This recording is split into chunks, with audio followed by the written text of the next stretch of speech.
I feel like you need to give yourselves a great big hand for giving up your Saturday or your Sunday afternoon to come to this. Thank you. We are absolutely thrilled to see your bright, shining faces and to be here with Rich Harwood. This is a huge honor for us at Sacramento Public Library, and frankly, this is a huge honor for our community to have this conversation and to have all of you be a part of it. So I'm going to read a quick introduction and get out of the way so that the magic can happen. Rich Harwood, president and founder of the Harwood Institute for Public Innovation, has devoted his career to revitalizing the nation's hardest hit communities, transforming the world's largest organizations, and reconnecting institutions like newsrooms and schools to society. Over the past 30 years, Rich has developed a new philosophy and practice of how to communicate and how communities can solve shared problems, create a culture of shared responsibility, and deepen civic faith. The Harwood practice of turning outward spread to all US 50 states and is being used in 40 countries. His experience working on the ground to build capacity and conditions and coalitions for change gives him a unique, powerful insight on bridging divides and creating resilient communities. In Newtown, Connecticut, after the massacre at Sandy Hook Elementary School, Rich led the process for the community to collectively decide the fate of the school building. Today, Rich is spreading a vision for what it takes to create communities, lives, and an America that reflects the best in us and the best of us. In his newest book, Stepping Forward, an Amazon bestseller, Rich provides a new and inspiring footprint to rediscover what we share in common and build upon it. Rich is an inspiring, sought-after speaker who regularly keynotes major conferences and events, and he's here in Sacramento, and has written 5 books, scores of articles, and numerous groundbreaking reports. He's also written numerous studies and articles and has appeared on national media, including NPR, CNN's Inside Politics, PBS NewsHour, and C-SPAN. It's not even enough to say we are excited to be joined today by Rich Harwood and learn more about how we can each step forward and get on a positive, practical path to transform our communities and our lives. Please join me in welcoming Rich Harwood. Wow. Good afternoon. It's great to see everyone on a Sunday afternoon in Sacramento. Thanks so much for giving an hour or two of your time up. I really appreciate it. First, let me start by saying the Institute, the Harwood Institute, is working with libraries all across California. This library in this town is one of the best libraries we're working with across the state of California. It's because of Rivka's leadership and her team. This library has been doing community conversations across the county, talking to folks. There's more to do.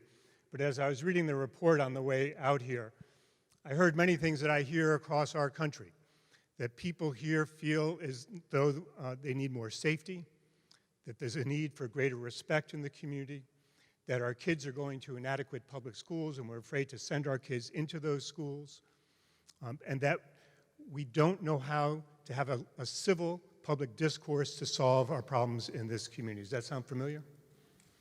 And I hear that all across the country. We are divided, we are polarized, we're returning to our tribal instincts and turning our backs on one another. I don't know about you, but I find it tiring, exhausting, dispiriting. And my message today is that we don't have to accept it, that there is a better way in this country. And that better way takes for each of us and all of us together to step forward, to bring out the best in us, the best of us. We can do better and we can be better in this country. And it seems to me that it's high time for us to find ways to restore our belief in ourselves and in one another, that we can come together and solve our problems. And that's what I want to talk about today. You know, like many of you, I've had my own personal struggles. I know about human struggle, and I also know about the power of possibility. When I was born, I was diagnosed with cystic fibrosis. In the early 1960s, that was a death sentence. The doctors turned to my mom and said, "Face it, he's a lemon." I never expected to make it this far, and I certainly never expected to have the honor of standing in such a beautiful building talking to you today. I spent most of my childhood and a good part of my adulthood in hospital beds. And I have vivid memories of all the doctors, nurses, and specialists all standing around my bed talking about me, but never talking to me. I travel for a living now. And each time, like I did last night, I put that little plastic card in my hotel room and open up the door. I don't see a hotel room, I still see a hospital room. And it wasn't until some years ago that in those hotel rooms, I didn't sleep with every single light I could find on and in my clothes. I grew up believing that tomorrow would not be better than today, that in fact it would be worse. But I was lucky. My doctors kept arguing about my diagnosis, and along the way it finally changed. But before that, I was lucky because 3 men came into my life and made sure that I didn't fall through the cracks, and they lifted me up. There was a coach named Mr. Rivers who coached me in basketball and baseball, who was the first person to tell me I could exert myself physically and that it was okay to hope. There was a gentleman down the block named Jack Petker who belonged to the same synagogue that my family belonged to. And he would pick me up on weekends to do errands, and sometimes we'd go to the temple to do electrical things. He was an electrician. And I still remember to this day, he'd make me climb the ladder up into the ceiling to fix something up there, and my legs would be shaking. And he kept saying, "Rich, you can do it." And I realize now, looking back, that he was helping me rise to my potential and realize I could achieve things. And there was my next-door neighbor, Mr. Brundage, who worked at the assembly plant for General Mills in town, where they boxed Cheerios. He had a wood shop in his backyard. And on weekends, he would take me back into that wood shop and help me build things. And he taught me at a very young age that I could be a maker, a creator. I could do things and make things. And I still remember that to this day. I still remember, even though I've moved on, what it feels like to be invisible, what it feels like not to be seen and heard, what it feels like to have one's dignity stripped from them, and what it feels like to believe that tomorrow will not be better than today. And these are the very same things I hear Americans struggling with today. Will we actually afford each individual in our society in Sacramento County dignity? Dignity, not respect. Respect you earn. Dignity is a birthright. It's non-negotiable. It's intrinsic to human value. We talk about dignity in our society, but do we actually afford it to every single person in this county? Do we afford it to every single person in our country? People are struggling with hope. Hope to me is not a bumper sticker or a campaign slogan. It's something highly practical. It's the single mom in Sacramento County who's worrying about sending her 2 kids to public school and whether or not they will be bullied, whether or not they will have a teacher who cares about them, whether or not they will have some place to go after school when she still has to work 1, 2, 3 jobs to make a go of it.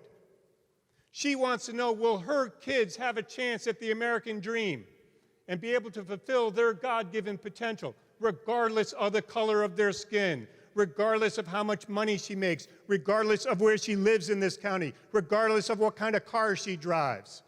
She wants hope. And to me, hope is defined that her kids will go to a better school tomorrow, not 20 years from now.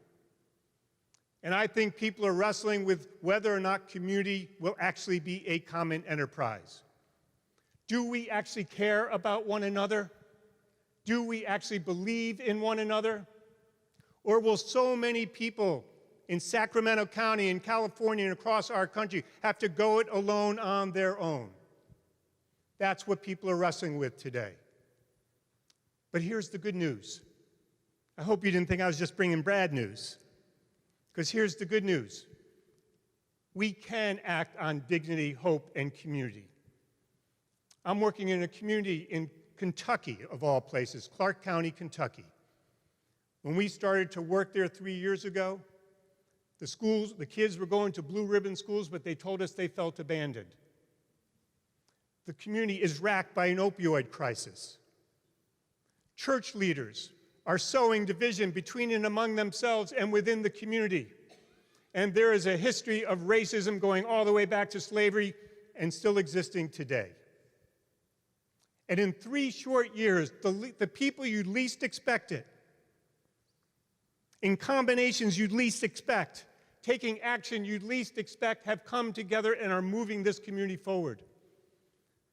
The local YMCA closed its doors recently, and 400 kids were out of playing basketball. So a clergyman named Mike McCormick stepped forward, and he found 3 other clergy he could work with, finally. And they came together to create a new sports league because they were concerned about family breakdown. They were concerned about divides among race, and they were concerned that too many kids were being left behind. And so they formed a new sports club, 4 of them. In the first year, they didn't have 400 kids, they had 841 kids.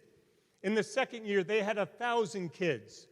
In the third year, they're still growing. But here's the thing, they ran out of gymnasiums for the kids to play basketball in. So a clergy not even involved in this effort raised his hand and said, I've got a gym, but the floor is in disrepair. It's going to cost $28,000 to fix it. The actual cost went up to $40,000. Another clergy, all these guys who had been divided and sowing division in the community, raised his hand and said, I can't believe I'm going to say this, but I'll go to my congregation and raise money to fix his gymnasium floor at his church. And so he raised $12,000. And then other clergy started to raise their hand, and before you know it, all $40,000 were raised. And now more than 1,000 kids are playing basketball. 2 women, both of whom are recovering some substance abuse, had gone to a conference on recovery. And they came back with an idea. Our community is so racked by the opioid crisis that we wonder if more people would seek treatment if in fact they dealt with other people who were recovering from substance abuse as opposed to just professionals. And so they found money and trained people in their community to be peer counselors. They went to the hospital and formed a partnership with the local hospital. And now when people overdose from drugs, they see these peer counselors, and the treatment rates are sky high now. And not only did they do that, but they started to form support networks in the community so once people get treatment, they won't fall through the cracks. Leeds Theater took on the issue of race and slavery and enslavement and continued racism and a lack of inclusion in their community, and through the arts brought people together so that they could actually see and hear one another, understand each other's stories, and to become more empathetic toward one another. And it's working. On and on and on the story goes. The ripples just keep rippling out throughout the community. And what's so important about this story is not just the people who stepped forward. It's that as we demonstrated that change was possible, more and more people stepped forward to take action in more and more places and more ways. And now there's a whole new trajectory going on in this town called Clark County, Kentucky. We can do it. We can do it. There are 4 things I think we've got to, at least 4 things I'm going to talk about today that I think we've got to do if we're going to restore belief in ourselves and in one another and get on a better path in our country. The first one is this. I think we need to look to local communities to restore our belief in ourselves and in one another. It's in our local communities here in Sacramento that we can turn outward toward one another and see one another. It's here in our local community that we can talk and engage with one another. It's here in our local community we can stop waiting for Washington, D.C., because I can tell you I live there. And there ain't nothing happening very soon there. But here we can restore our human connection to one another. We can engender a sense of hope in one another. We can look at each other and see each other and afford each other the intrinsic value of dignity that each and every person needs to feel valued and to want to participate in public life and to do things with each other. It's here in our local communities that we can get things done. And it's here in our local communities where we can demonstrate what is possible. And much like in Clark County, we can keep rippling out the effects and get things done and demonstrate that we can believe in ourselves again. You still with me? Number two, we need to see ourselves as doers again. As doers again. I know so many of us are hunkered down. I know so many of us have retreated into our small groups. I know so many of us identify more with our tribes than with the rest of our communities. I know so many of us are tired and in despair about what's going on in much of our country, and we don't believe that it's possible to create change. I also know from traveling this country that a lot of us are waiting for the next great politician to get elected to save us. We're waiting for the next great comprehensive plan to be set. We're waiting for the next great amount of infusion of dollars to save us. But here's the thing, we don't need to wait. We don't need to wait. As the old line says, the ones we're waiting for are right here. It's us. It's us. We need to see ourselves as doers again. In Clark County, nonprofits that were doing fine work realized that they had much greater potential and started to take on new challenges. And they became doers, much greater doers. Those clergy people who are sowing division in the community realized that they didn't just need to take care of their flocks and try to put people in seats on Wednesday night and Sunday morning, which to them is important, but they could also take care of the community as well. Those two women who started achieving recovery together, the peer counselors, they became doers and creators in Clark County. Leeds Theater turned itself around and became a major place for people to start to engage with one another and work together and see and hear one another and afford dignity to one another. They did it, and they're still doing it. We have a choice in our country. We can be passive bystanders and spectators and complainers, or we can step forward and be creators and doers and partners and builders, much like my next-door neighbor taught me to do when I was 8 years old. When we build together, we see possibilities. And when possibilities occur, new serendipity occurs, much like in Clark County. And when serendipity occurs, new things start to emerge we never could have imagined before. When we start doing together, we start to understand who we are, but not only who we are. We begin to see who we want to become, and not just on our own. We begin to see who we want to become together so that we can restore belief in ourselves and in one another, that we actually can create a better, more just, more inclusive society. Third point, we need to take back our shared story. We need to take back our shared story. In Clark County, when we started working there, the narrative of that community was our best days are behind us and we should only look backwards. And now that narrative is starting to change. They're starting to say we're actually creating our best days and they're ahead of us in our future. The narrative that we tell ourselves about our communities to each other, these shared narratives, they shape our mindset, our attitudes, our behaviors, our actions. They shape everything about us. And a lot of times we don't even recognize that we're sharing negative narratives with one another about our communities. In so many communities where I've worked, the narrative is our kids are in trouble and they don't have the capability to learn. I heard some of that in these community conversations here in Sacramento County.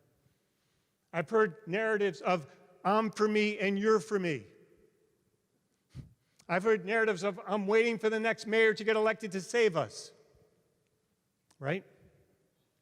In communities that are robust, like a community I was just in outside of Chicago, the narrative was we integrated our housing and schools in the 1960s, and aren't we special? And in 1960, they were special. But in 2019, they have equity, inclusion, and diversity issues that they are unwilling to acknowledge because the narrative they're holding on to is one from 1960. And it's holding them back and holding them down. These narratives have a way of taking us in places we don't want to go and preventing us from going to the places we need to go. And so it seems to me that we have to work together to create a can-do narrative in our communities. Not one fueled by public relations and manipulated by fancy communication strategies, but ones that emerge from the actual communities in our story of change that we're creating together, like the ones in Clark County. And in order to do this, one of the things that I've realized in my work is that we're going to need to make visible the change that we're creating. Because so often the very change that we're creating in our lives together is invisible to us. As we're running as fast as we possibly can, as we're working as hard as we can, as we're toiling away trying to create change, we don't even recognize the progress we're making. And so one of the things I think we have to commit ourselves to in our communities, in our lives, if we want to restore belief in ourselves again, is that we have to make visible the stories that we see and raise them up so that everyone can hear them and see them. And we need to tell them over and over and over again to combat the negative narratives that plague so many of our communities. Last point. We need to get real and focus on what really matters to people. We need to focus on what really matters to people. And if we choose not to do that, nothing else I said today makes any sense. Because it all starts with understanding what really matters to people. In our society, when we try to understand what matters to people, we ask them about their problems in their lives, right? And what happens? People start articulating a long laundry list of problems. And before you know it, they start to wonder why those problems haven't been solved. And when those problems haven't been solved, they want to know who is supposed to solve them. And then they want to know when they weren't solved and who is supposed to solve them. They want to know who they can point fingers at and who they can yell at. And before you know it, we're in yet another toxic discourse about why we can't make any progress in our communities. It seems to me that just focusing on our problems doesn't get us anywhere. It just puts us in a cul-de-sac of pointing fingers at each other and placing blame at each other. When we're not talking about our problems, we create utopian visions. I don't know if you've seen these fancy reports in 4-color on glossy paper with 2,000 recommendations and 200 task forces, the ones that come out every 4 years. Someone stands up and says, we know exactly what this community needs, and you hear it and you say, what community are they possibly talking about? What I know about Americans today, and what I've known for the 35 years I've been doing this work, is that Americans are pragmatists. We're not interested in utopian plans. We want to know what can get done. We want to know what can get done. So here's an alternative to focusing just on problems or just on utopian visions. I think we need to shift our conversations in our communities to our shared aspirations. Ask anyone about their aspirations for their life or their community, and they will tell you things that come from their gut and project out. They will tell you things that are actionable, doable, and achievable, not pie-in-the-sky dreams. And when we start to talk about our shared aspirations as a community, we recognize that while we don't share everything in common, and we don't need the media to remind us of that, we know that. We know that. But what we do recognize is that we share enough in common. That those of us that may look different or live in different parts of town or earn different amounts of money or drive different cars or wear different clothes, that there's enough that we share in common that we can get to work on and start to work. And when we focus on our shared aspirations, we recognize one other thing, that no one individual, no one organization, no one leader alone can achieve these on their own. We need each other. No one can go it alone on their own and make it. We need each other. But here's the thing. It's going to take some courage for us to focus on these shared aspirations, because in today's world where people are angry, where people have grievances, where people are hurting, where there are real divisions in our society, we have to have the courage to stand in the space with one another and hear each other's and listen to each other. And there will be hurt, and there will be pain, and there may be sorrow. And we need to hear it. And we need to stay in the space together so that we can ultimately pivot to move forward together. To deny people their hurt, their pain, their sorrow today is to deny them their reality. And to deny someone their reality is to deny them their dignity. And at that point, the game is over. the game is over. Some people say to me, is this possible in today's America? Is it possible for us to come together and restore our belief in ourselves that we can get things done together and that we can get on a better, more hopeful, more inclusive path? And here's my answer, at least part of it. Part of my answer is I look to American history, where I have a lot of hope. I know about the stains on our history. But with those stains, we have still worked over and over again to build a more perfect union. There was just a ragtag group of people working in fields and in small towns who came together and kicked King George out of our country and declared an American Revolution. There were people in small towns and places who came together for the abolition movement to abolish slavery in our country. When the women's suffrage movement started, it was by people working in communities together to bring about women's suffrage. When we had child welfare laws and voting rights and civil rights and seatbelt laws, and on and on and on it goes. Each and every major change in America started in our local communities, not Washington, D.C., and not in our state capitals. It started with us. We just need to look to history to see that we can do this, and we can take on the stains that remain, and we can make progress together. We can make progress together. You still with me? You sure? You sure, Sacramento? Well, then you'll be glad for me to say, let me tell you one quick thing in conclusion. At least someone laughed.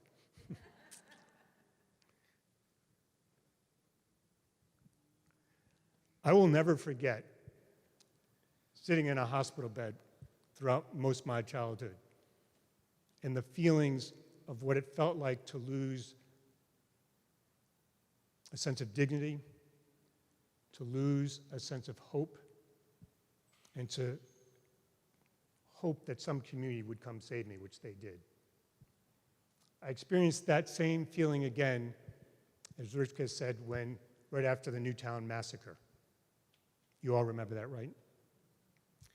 Where 20 first graders were shot down and 6 adults. Just a few weeks after that massacre, I was called by the mayor of that town asking whether or not I would come to Newtown to help them figure out how to move forward.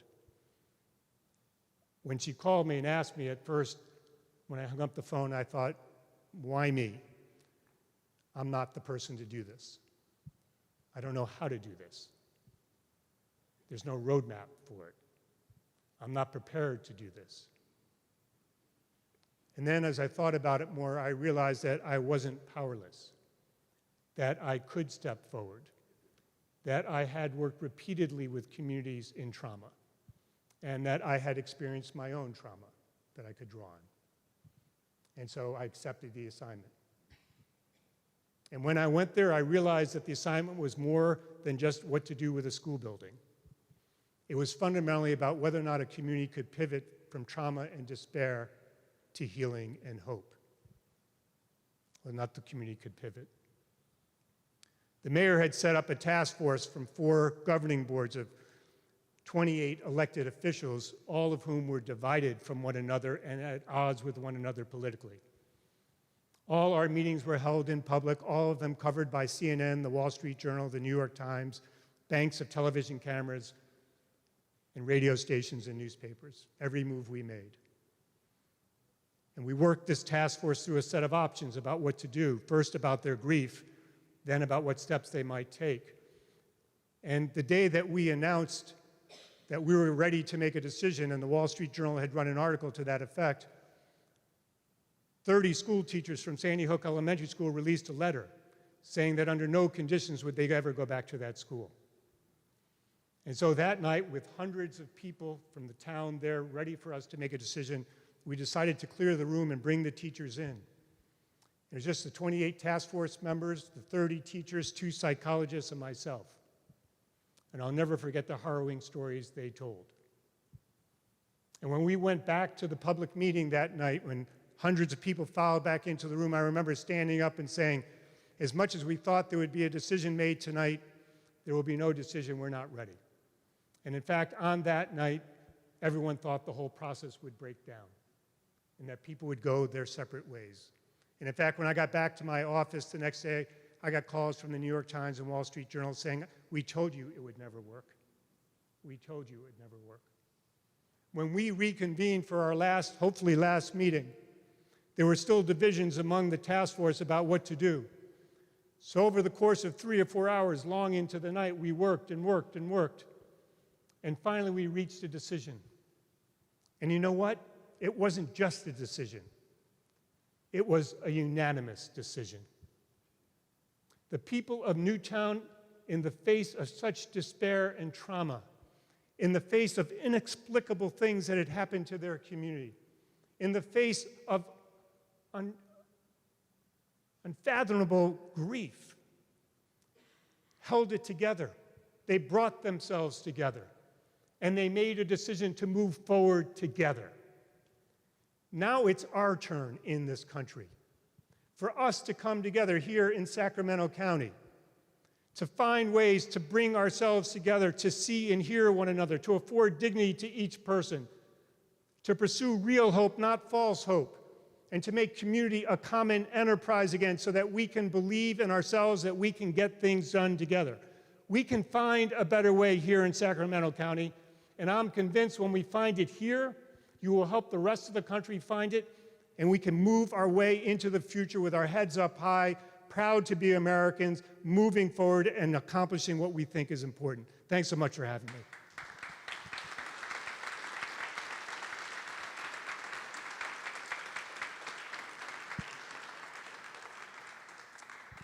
So we've got a few minutes for questions, disagreements. I like disagreements.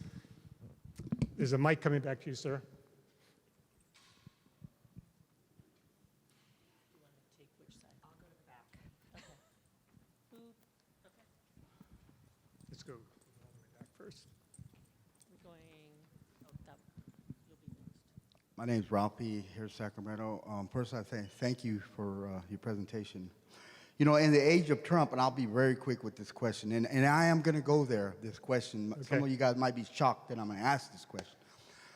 But recently, Paul Krugman, columnist in the New York Times, many of you, a very respected person, he made a statement, this is about a month, 2 months ago, and he called it accepted racism, and what he was talking about is, I want to know if you agree with this.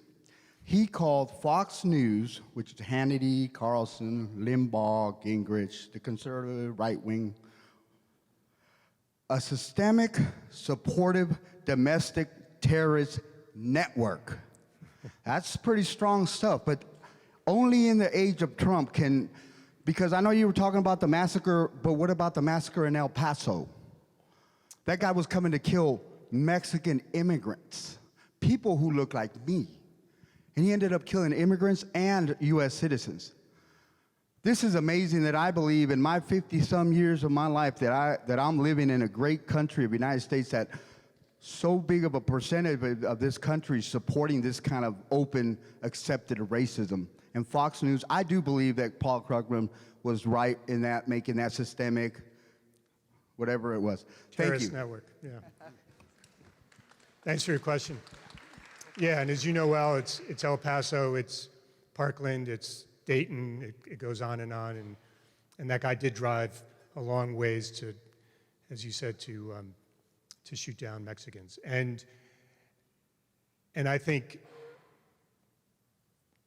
whether or not I agree with Krugman, one of the things I would say is that one of the benefits of Trump, if I could even say that, because I'm not going to get political, is that the conversation about racism has crystallized in a way that I've never experienced in my life. And I think, so this is my honest answer, I mean, putting aside Fox News and all that, and I have problems with MSNBC News too, so it's just not the right, it's the left also. I think we have lost sight of what it means to have real discussions, heated. I believe in the debate of ideas. I believe in a conflict of ideas. I don't believe in the kind of name calling and character assassination that we're seeing today. But I think the choice for us in our country right now, and in places like Sacramento County, which is, my understanding, one of the most diverse communities in all of America, is how will we choose to deal with our diversity? How will we come to talk about it? How will we come to welcome one another? How will we come to afford one another genuine dignity, not dignity, just lip service dignity? And I think it's communities like Sacramento County. One of the reasons why I wanted to come here, honestly, is because I think it's communities like Sacramento County and Sacramento that have to show the country the way forward and how we can do this and why we need to do this and how we can be productive in doing it. So my response to the president, my response to Paul Krugman's lines, my response to Fox News, my response to MSNBC on the left is that those of us in communities who believe that we can make a difference, we're not going to get everyone to work with us. We just need the willing right now. All good change starts that way. We just need the willing. Let's find the willing. Let's get to work. Let's demonstrate what we're capable of. Sure. Hi, my name's David. Thanks for being here today. You know, so many of us, even within our work cultures, we see this division and negativity. We see people feeling that change isn't going to happen, or it's all about the money instead of the vision of a company or organization or nonprofit. I'm just curious, sounds like you do leadership and facilitation. What are your first steps you take as an individual consultant or facilitator when you walk in to these very thorny, difficult divides? It depends. In Jackson, Mississippi, we're about to step into a place where there's, as you know, a long history of racism, division by class and economics, by place. The schools are going under, and the question is whether or not everyone in that community will be part of the discussion to move those schools and kids forward, or whether or not it'll just be the normal crowd. So in that case, what we're doing is we're convening a cross-section of leaders who can help us work in the community and then work with the community to understand the community's aspirations. And what we find is when we find out the community's aspirations, it unlocks a new direction forward, because these debates have been held for too long by, there's nothing wrong with professional educators, but the issues are much broader and deeper, and we need to take a broader look at them. And when we frame them in public terms about what families are wrestling with, what kids are wrestling with, and what schools are wrestling with, we open up possibilities for new action. So that's the first step there. In organizations, which we do a lot of work with, whether they're small groups or the largest nonprofits in the world, the first step is we've got to get them, they're mostly turned inward, focus on their own survival, their own strategies, their own programs and initiatives, their own metrics. And there what we do is we try to engage them in rethinking their orientation, be turned outward toward the community, where the community becomes their reference point, not themselves. And there's a bunch of ways that we do that. So that's the very first step. Back here. Oh, back here.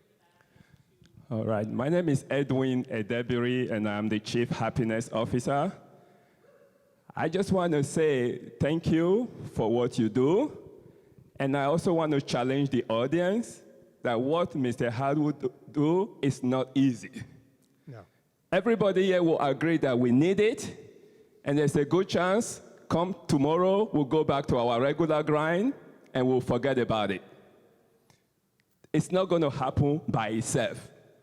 So my first suggestion is this. Before you leave here tonight, while it's still exciting, take a picture with him, or take a picture with somebody you came with. With you. Post it on Instagram, okay? And hashtag stepping forward. And you would have done one small, tiny step towards moving this conversation forward. Now, he didn't say anything crazy. He didn't say anything silly. He didn't curse on anybody. So it's not going to go viral by itself. We have to make it go viral by collective effort. Now, for the timing, folks, I just launched a campaign to make Greater Sacramento happier by 10%. And I'm not naive. It's not going to happen by itself. But I have set up 20 classes in Greater Sacramento, and the library is playing a great role in it. Please, some of you have got the 10 Ways to Be Happy card. It's a free class. I have never seen anybody who is happy going out killing other people. It just does not happen. So if we raise the level of happiness in this great county by 10%, we will reduce crime rate, we will reduce depression rate, we will reduce health costs, we will increase the quality of life, and folks, there is a line on my card, hmpabc.com/class, find a closet class, go attend, and let's raise the level of happiness by 10%, and we can do a better job with what he's saying when we are feeling good ourselves. Thank you very much. If you have not got 10 ways to be happy, please get one before you leave. I wish I could stay in town longer to go to one of your classes. I'm sure my wife would like me to take that class. Hi, I live in a very well-established neighborhood, multi-families, very diverse, but this whole thing about changing stories, they are so wedded to the negative stories and what we hear all the time. I live in a place called Gardenland, Northgate, and they'll go, they would never allow this in Land Park. They would never allow this in East Sacramento. And you can't get past this. So how do you change the culture of this? To me, it's almost like victimization, that you can't move forward because they're so wedded to the negative stories. I'd love more positive stories. You can give some. Well, there are two. Let me give you the individual thing and then give you the, back to, I'm sorry, your name was David, to David's question. On the individual level, I think we face, in this book, so I'm here on a book tour, right? So if I don't tell you I'm selling books in the back, my staff would get mad at me. So in the book, there's a chapter about creating can-do narratives, and there's a whole section, the last section called Welcome Home, about the choices we make as individuals.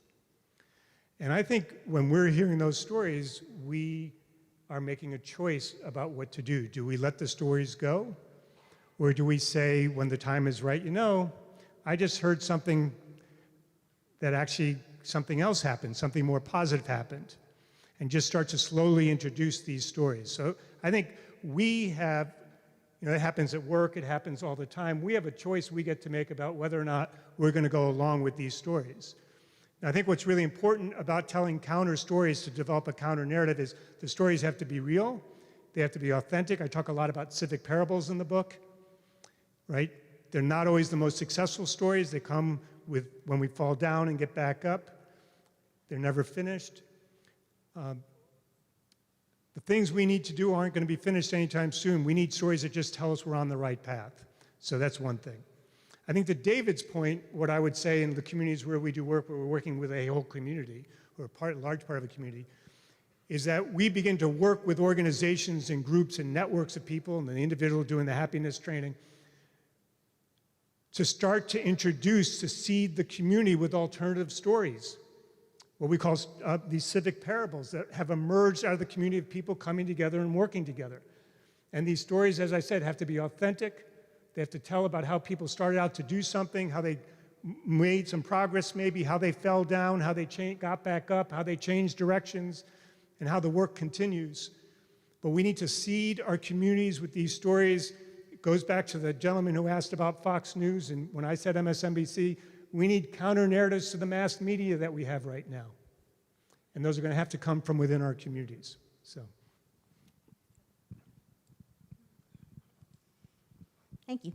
My name is Michelle, and I just wanted to, I have a comment to where the local politicians in Sacramento, I never see them, the mayor, the Democrat council members, Republican council members.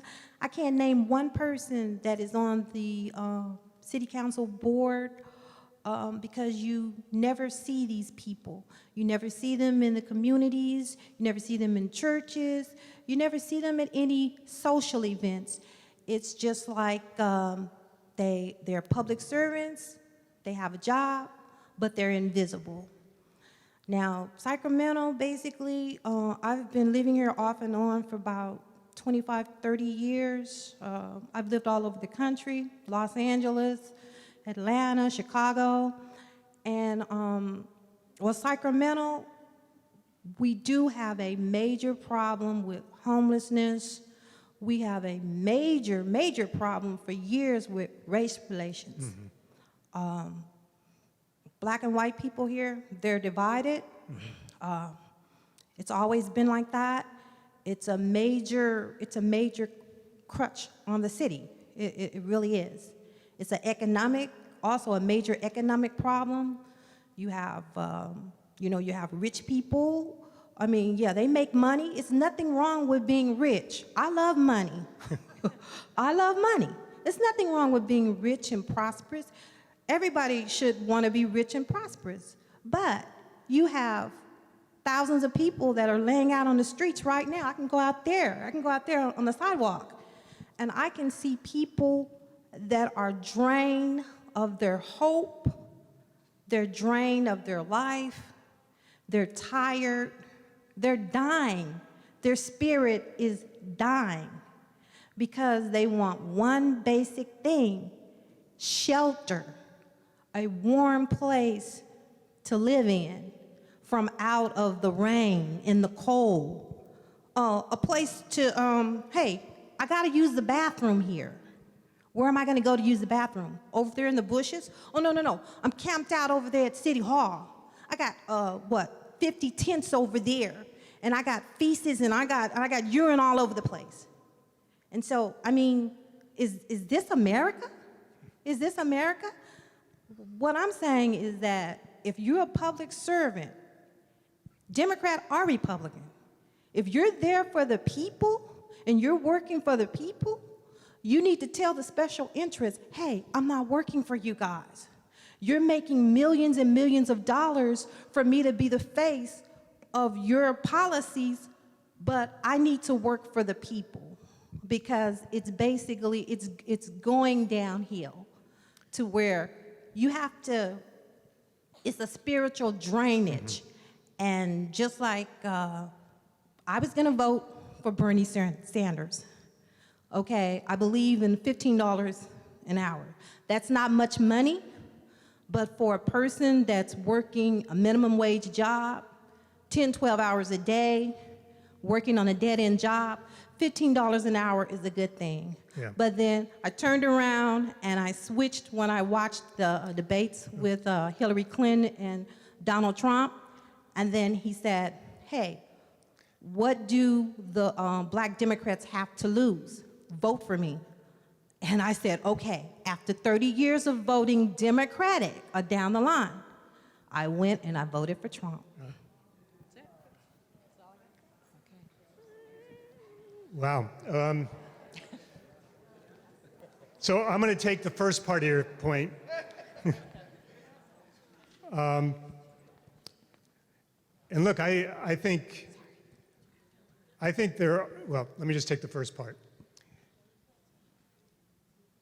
So before I started doing what I'm doing, which I started when I was 27 years old, I worked on 20 political campaigns by the time I was 23, the last one I was a young aide to a presidential candidate. And I got out because I was so sick and tired of the division and the fear-mongering that I thought too many of our politicians were doing. This was back in the 80s, and started this institute when I was 27. And what I've learned since that time in the next 30 some odd years is that in every community, at least where I've been doing work, where major change has occurred, unfortunately, the elected officials have always been the last one on the train. Now, I don't know about your mayor, I don't know about your council, but I can tell you in Clark County, the mayor wouldn't walk out of a meeting on me because he didn't like what people in the community were saying. In Flint, Michigan, the mayor wouldn't talk to me. He ultimately got recalled. In Youngstown, the mayor actually did, and he went off to do good things, but Jay Williams was the exception, not the rule of what I've experienced. In Mobile County, where we transformed public schools from the worst performing schools in Alabama to some of the best schools, the school board and the mayor were on the train last, not first. So here's my point. I could sugarcoat this and say, yeah, elect better people. I could sugarcoat this and say, pay more attention to debates. I should sugarcoat this and say, donate to those candidates you really believe in. I believe you should do all three of those things. But here's what I really believe. Our politicians will change when we change. Our politicians will change when they see us doing the work in our communities that need to be done, and when we start to hold them accountable, like we did in Clark County, where there was a debate finally, and the questions came not from the media, but from people's shared aspirations and their lived experiences, and it fundamentally changed the debate and changed who got elected. So my sense is we can wait till the cows come home for our politicians. There are some good ones out there. I believe in them. But by and large, we've got to do the work, and they will follow us. We're not going to follow them. And that's what needs to happen first. So that's my most realistic answer I can give you. Beautiful. Rich, I think we have time. Do we have time for 3 more? This gentleman. Hi. Hey. I'm Brian. Hey, Brian. Nice to meet you. Good to First, see I you. just want to thank you for coming out to Sacramento to spend some time with us and writing your book. I look forward to reading it after this. And I also want to thank Kathy for organizing today, because I think it's important that we gather. And third, I just want to thank all of us who came out to see each other and to interact with what a library can be for all of us, for each of us. I wish I could respond more to what you're saying, but I'm not going to. I want to invite you to converse with me afterward, because we're citizens. We're here. Something you said earlier sparked me, and I hear it a lot, and I think it relates to the jadedness that many of us might feel at different times. But you're here to inspire us.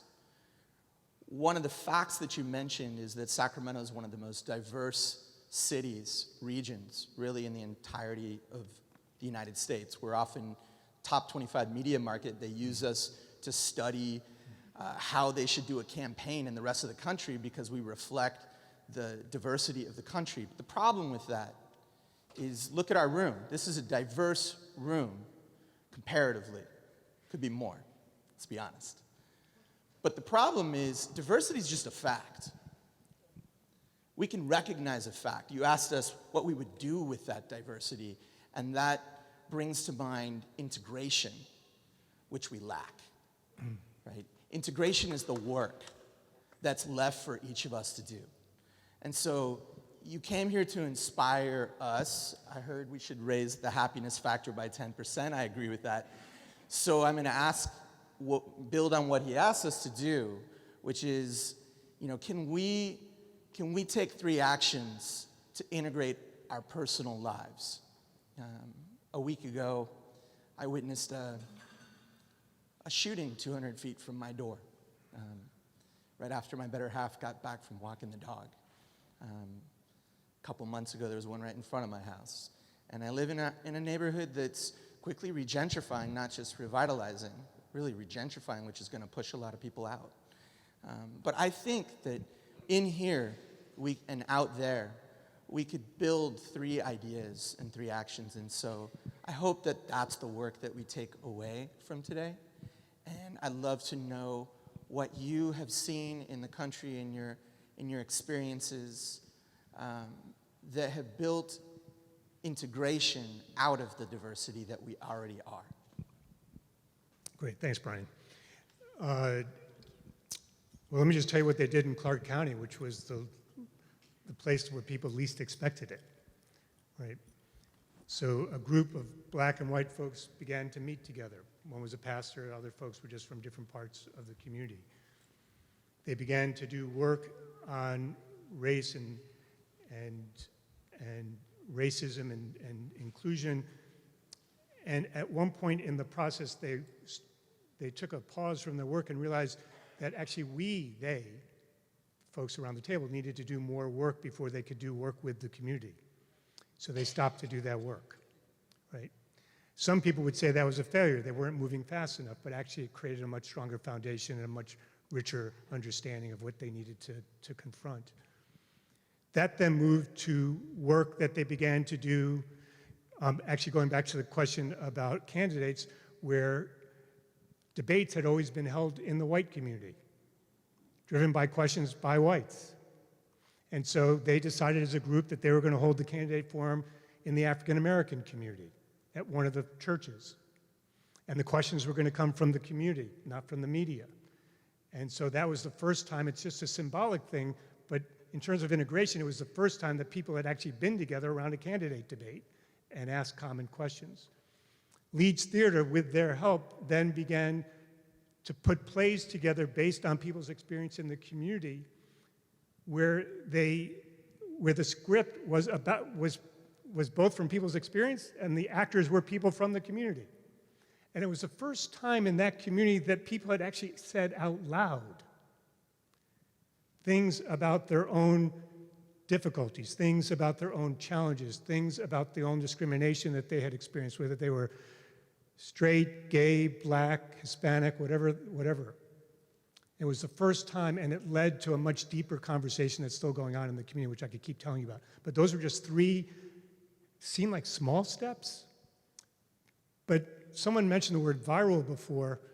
One of the things that I emphasize in our work all the time is that we're all waiting for the comprehensive plan, for the magic wand. And what I can tell you is in every community where I've worked, that has never worked. What works is that we take one step at a time and we keep building, like the 3 steps you're asking us to do. And as we build those, all of a sudden we activate the spark in someone else. And it keeps moving, but we have to keep it moving, and we have to be in motion, and we have to be vigilant, and we have to have the courage to do it. So I hope that helps. Hi, my name is Monica, and I Hey, Monica. apologize, we missed a portion, and so if I am going to ask something that has already been covered, please let me know. I was going to actually bring up the point. I've been like elbowing my husband for a few months. The gentleman over here, my brother, thank you, not my real brother, but my brother, and about people keep talking about Sacramento being the most diverse, and that has not been my experience. So again, it was a fact, and integration, to use your word, I think is powerful, so I want to back up that comment. I was born and raised in Los Angeles suburbs, and moved to the Bay Area for graduate school, and have been living in Sacramento since 2003. My husband was born and raised in Sacramento, and we're raising our son in Sacramento. It's a little bit of background. I'm a pediatric occupational therapist. I have the gift of being able to work with a diverse amount of families in their home and in the community. And I've had the opportunity to work with UC Davis Medical Center in their racial healing circles that their organization has been putting money and support behind, and it blew my mind. I didn't realize that there was a level of healing, if you will, that I needed to partake in by listening to other people's stories. From there, I heard about the Belong Circles, and that's something that I'm participating in now. I guess it was a 3-day training in Oakland last March, and then SAC ACT group paid to do a training for leaders in the Sacramento area, a 1-day training to then try to do these Belong Circles. The reason why I'm giving all this background is because my first question is there some kind of a database where we can have access to what has worked or ideas or strategies to get people started? I don't want to shut down something that's supposed to be organic in terms of what's the individual voice of a community to be able to start and do the work. But at the same time, I know as an occupational therapist, when we're learning and doing something new for the first time, whether we're a neuroscientist or a babysitter, we're very concrete, and we need to get things very clear to be able to take a step forward. This is kind of complex. I'm not trying to make it complex, but I know this is all complex. My point is how do we then ask each other and ourselves to step forward, to take 3 steps, to take 10%, and do happiness when we're already taxed and still struggling. So I think isolation is a problem. This is calling us into community, and I value that. And so these are all the things that I think about when I say, how am I going to engage another person in this conversation? Okay. I don't know about the database. I'm happy to get back to you about that. If you give me your name at the end.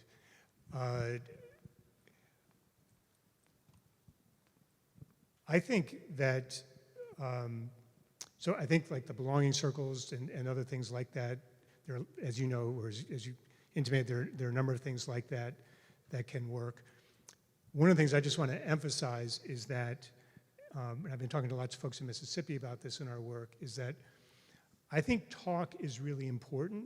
I think doing things is really important, right? I think one of our challenges right now is, let me put it in the positive.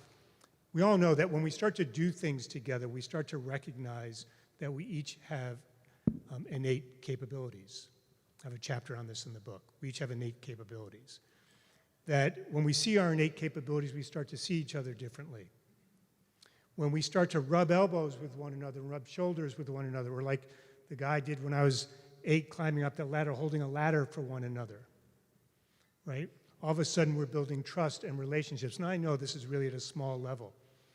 But here's the thing, as we're having this national debate, which I think is really critical and has, as I said, crystallized in a way I've never experienced in my lifetime, there's work that we need to do at the local level. And so the one thing I would add to what you said is, as we're talking, I would urge us to do things together. We discover things about one another. We discover we see each other as humans. And I think there's no replacement for that right now, which is really important, in addition to the other things we need to do. So. Where are we?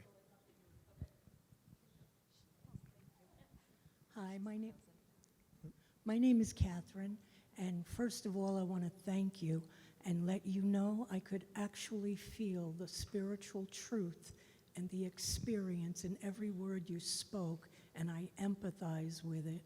I've been involved in communities all through the country and internationally, as are my children and the rest of my family. And I want to start what I'm going to say by saying to everybody who might feel anxious, a journey of 1,000 miles starts with one step. We can all make one step. To the lady in the back, I'm very sorry that you don't experience diversity as strongly as you should. My husband and I actually moved to Sacramento, of all places, because it's not, when we came here, it wasn't exactly, shall we say, as metropolitan as the other places where we've lived, but in my immediate family, we are black, white, brown, yellow, and red. And I could list all the ethnicities in between. And we delighted in being here because we were welcomed here in a way that we had not been anywhere else. And to your issue about working with politicians, I was a member of the Rainbow Coalition when I was 18 years old. Prior to that, at 10, I was working within my community by myself. And I thought, and some of my neighbors, you know, I've always been a motivator, but when we got to the point where we started reaching out to politicians, because we had it embedded in our heads that if you work with them, you can really get stuff done. Well, had a lot of hardships and disappointments all over this country, as you have. But I want to end this on a very positive note, reminding all of us that the word can breeds more energy than can't. My son recently designed and is developing the infrastructure in Haiti. I only mention that he's worked with Bill Clinton and he's an architect, but he started in the dirt by cooking with women he couldn't even speak with. I'm not suggesting we get in the dirt if we're not capable, but there are things we can do. And one more thing I find very positive.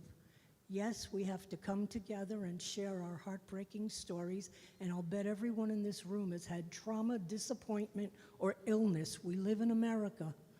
However, right here in Sacramento, we have incredible men in government, and I know this personally.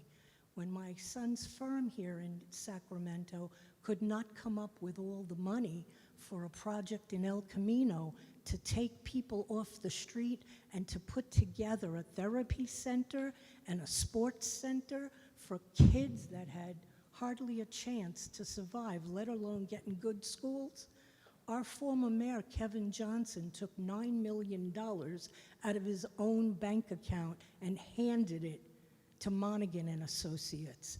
The current governor, I've known for a little over 30 years.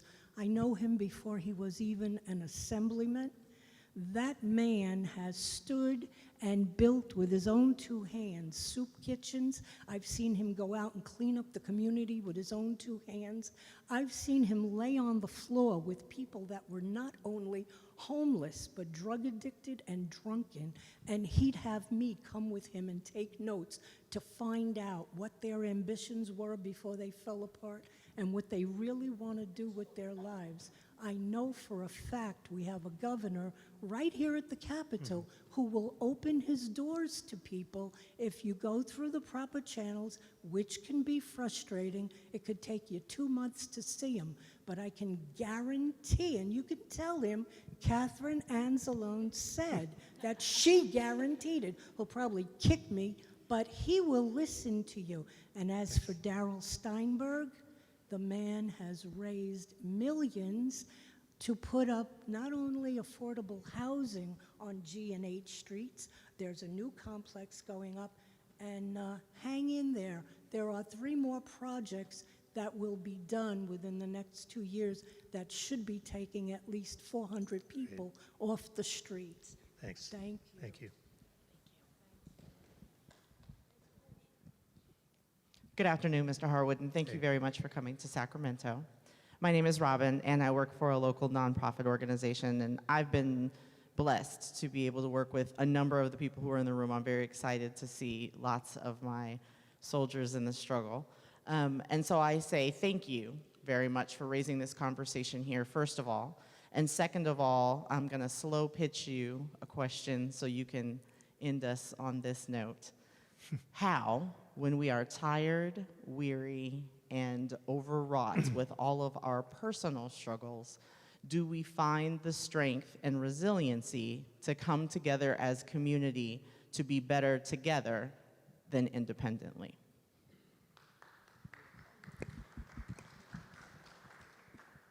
That's a great question. So we train what we call public innovators around the country and around the world who are change agents. So I'll say to you what I say to them. I think a lot of us who do this work don't take very good care of ourselves. Probably an understatement, right? We just keep pushing and pushing, and then we burn out. And it's hard. It's really hard work. You feel like you're just pushing the rock up the hill all the time. And so I think for me there are, do you know the 3 things in your life that really rejuvenate you? And could you write them down? 3. And could you write them down? Second, are there 3 people you could call at any time of day or night, not a partner, a spouse, someone in your family, but someone else, 3 people, they call any time, day or night, and you could talk to them about the challenges and how tired you are and how difficult things are, and they would know you well enough so that they would not question your motivations or your intent or your values, but that you could start the conversation halfway in, and they would be there for you. And then the third question is this. If you had the unenviable task of me following you around for a month, right, Robin, if I came to you and I followed you around for a month, would I find that you actually are doing these 3 things religiously and consistently?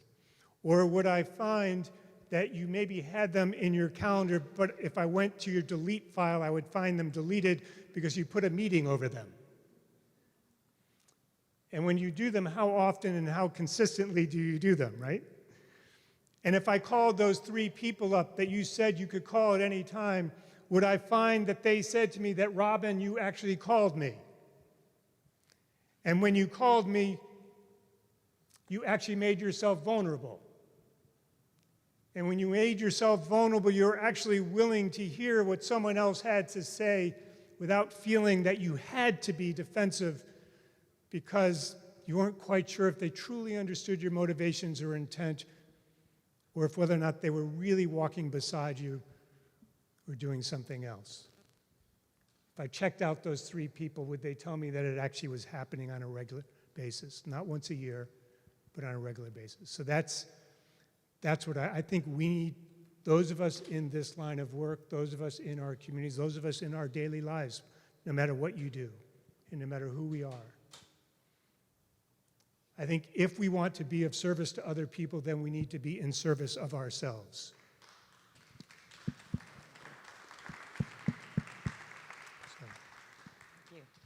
All right. Are we done? I'm speechless. It was amazing.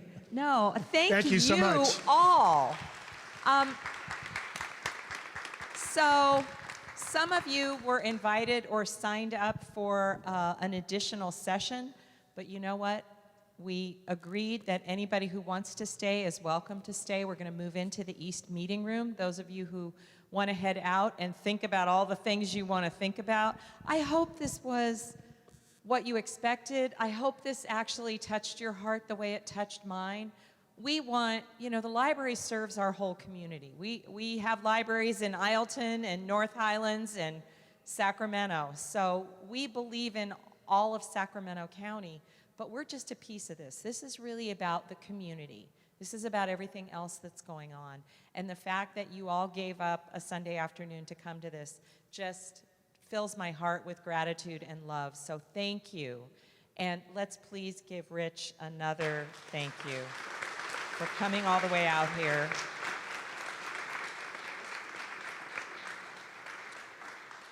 Thank you all so much. And thanks for using your library.